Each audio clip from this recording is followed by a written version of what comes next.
Salam students, welcome to you all for the today's session. Let's start with class 8 political science. We are doing the first part of the chapter today. But before telling you the chapter's name, let me ask you, what did we learn in the previous chapter, that is in chapter number 3? Do you all remember? Yes, we learned the chapter that is why do we need a parliament? Yeah. In that chapter, you learnt about the functions of parliament, right? Let me just revise what were the functions of parliament. Yes, did you all remember it? What were the functions that we have learnt in the previous chapter?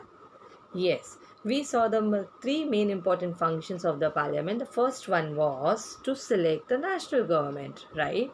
And the second one was to control, guide, and inform the government, right? And the third one was law making. So, you know very well, Parliament is having that important function of that law making. So, today we are going to learn the chapter number 4, Understanding Laws. Let us learn in detail what is the content of this chapter. In this chapter, we are going to learn, do laws apply to all? Then the second topic we are going to cover in this, how do new laws come about? Then the third topic, that is unpopular and controversial laws. Let us learn the first topic in detail. Let's begin with it. Yeah, you may be familiar with some laws such as those that specify the age of marriage, right? You all know that law is there for that. The age of a minor cannot marry, correct? The age at which a person can vote, you all know that also. For that also we have the law, right? Similarly, and perhaps even the laws dealing with the buying and selling of property. So for each and everything we have the laws, right? We know that because we have learned in the last chapter also, you all know very well that the parliament is in charge of making laws, correct? Do these laws apply to everyone? Now the question comes to our mind, do these laws apply to everyone? Yeah.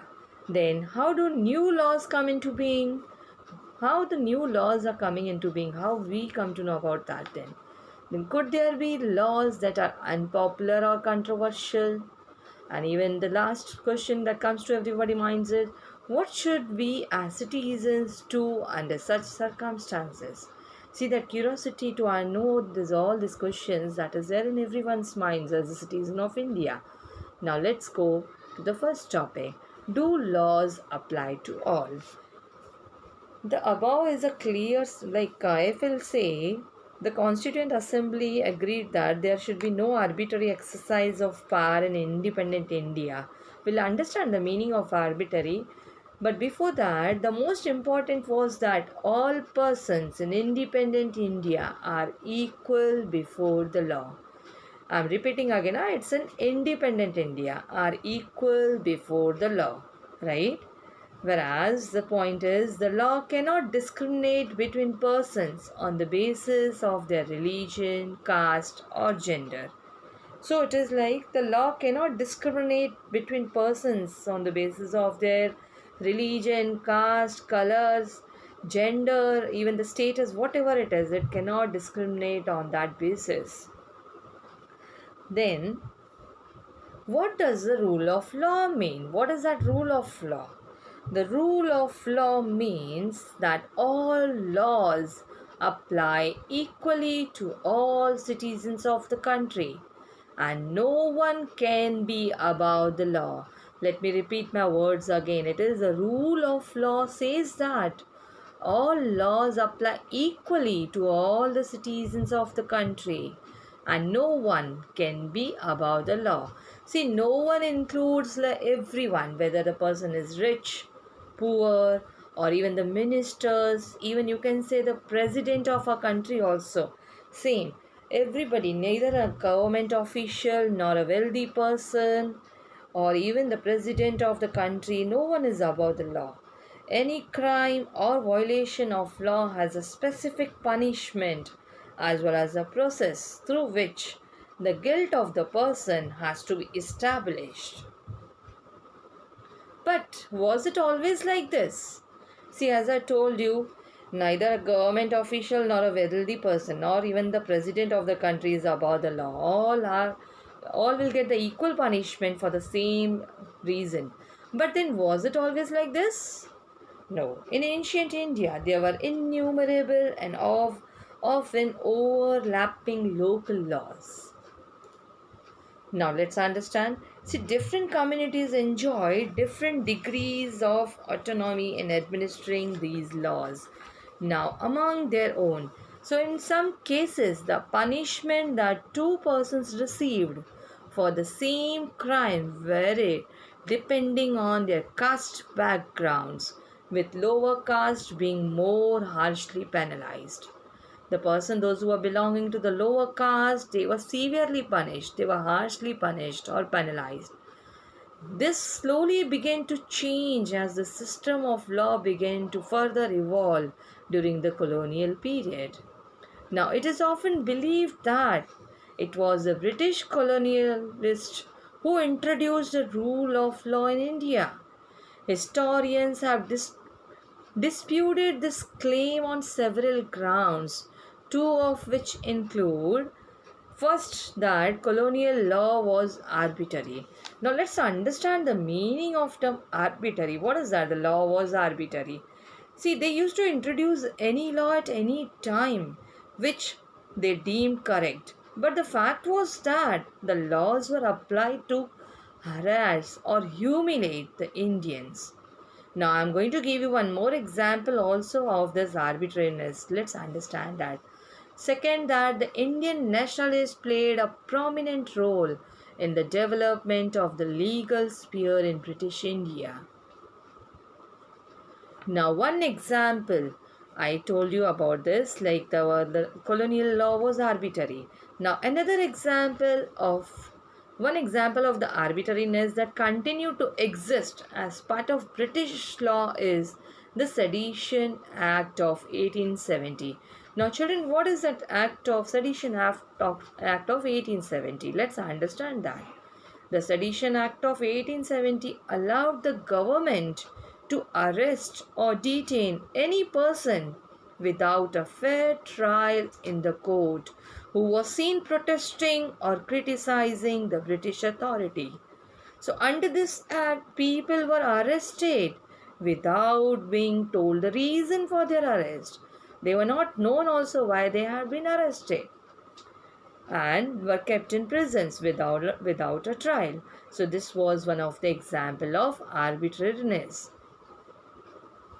Now let's move to the next example. Another example of British arbitrariness was the Rowlatt Act. I hope you all know very well about the Rowlatt Act, which allowed the British government to imprison people without due trial. Now let me explain you. This image has been given in your textbook also. See, another example of British arbitrariness was the Rowlatt Act, which allowed the British government to imprison people without due trial. Here, Indian nationalists, including Mahatma Gandhi, were vehement in their opposition to the Rowlatt Bills. Despite the large number of protests, the Rowlatt Act came into effect on 10th of March 1919. In Punjab, protests against this act continued quite actively, and on April 10, two leaders of the movement, Dr. Satyapal and Dr. Saifuddin Kichlew, were arrested.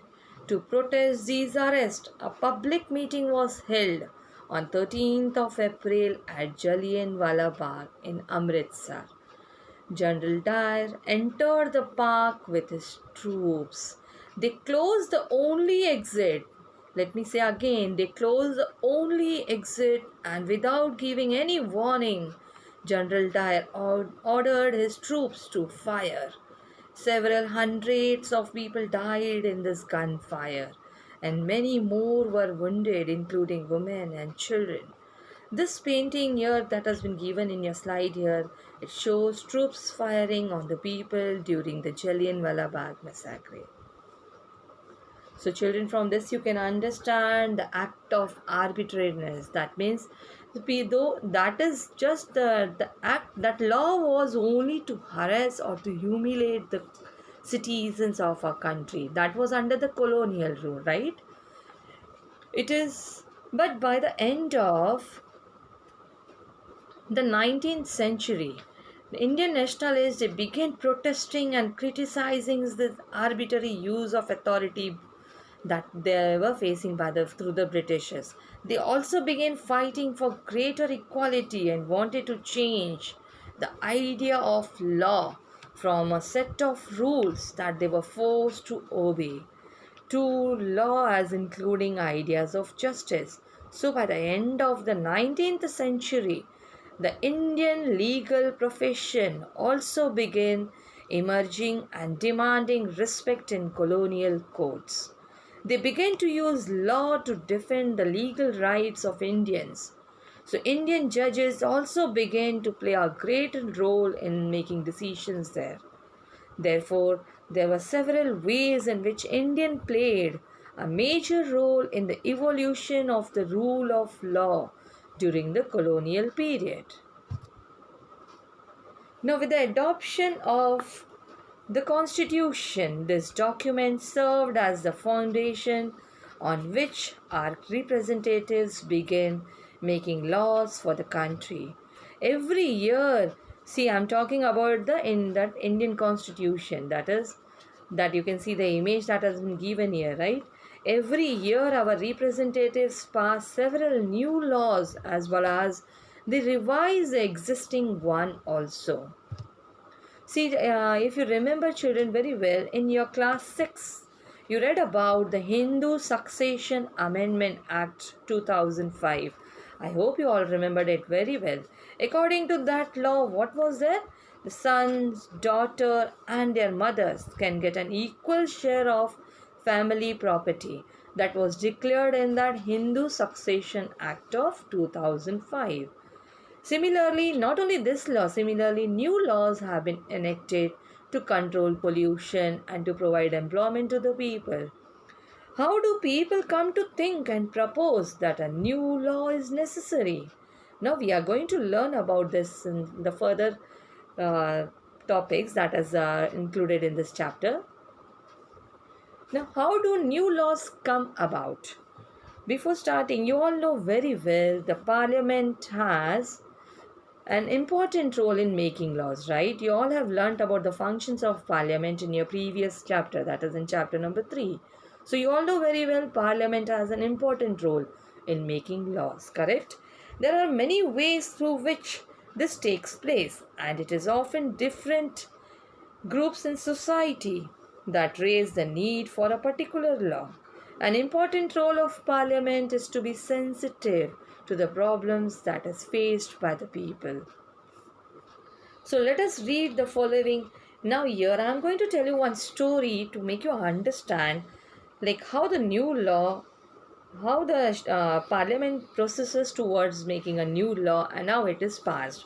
But before coming to that, let me tell you about a small example because our story will be based on this domestic violence only. The domestic violence refers to the injury or harm or threat of injury or harm caused by an adult male, usually the husband, against his wife. Injury may be caused by physically beating up the woman or by emotionally abusing her. Now, the Protection of Women from Domestic Violence Act 2005 extends the understanding of the term domestic to include all women who live or have lived together in a shared household with a male member who is perpetrating the violence. Now, children, we have the story based on this. How do new laws come about? That is based on the domestic violence that we are going to learn in the next session. Now, let's have the quick recap what we have learned in the today's session. In today's session, we saw completely the topic, do laws apply to all, right? I told you the laws applies equally to each and every citizen, whether it's a rich, neither a government official nor a wealthy person, even the president of a country, everybody will get the same punishment for the crime that they have done. So it means law applies equally to law, to rich, to poor, to ministers, to wealthy person or whomsoever it is connected. Then we just started with the second topic, that how do new laws come about. We are going to learn about this, how do new laws come about, in detail with a story in our next session. Till that, go through the slides that we have done in the today's session. So see you in the next session with that. We'll continue with the second topic again more clearly. See you then. By that time, take care and see you in the next session.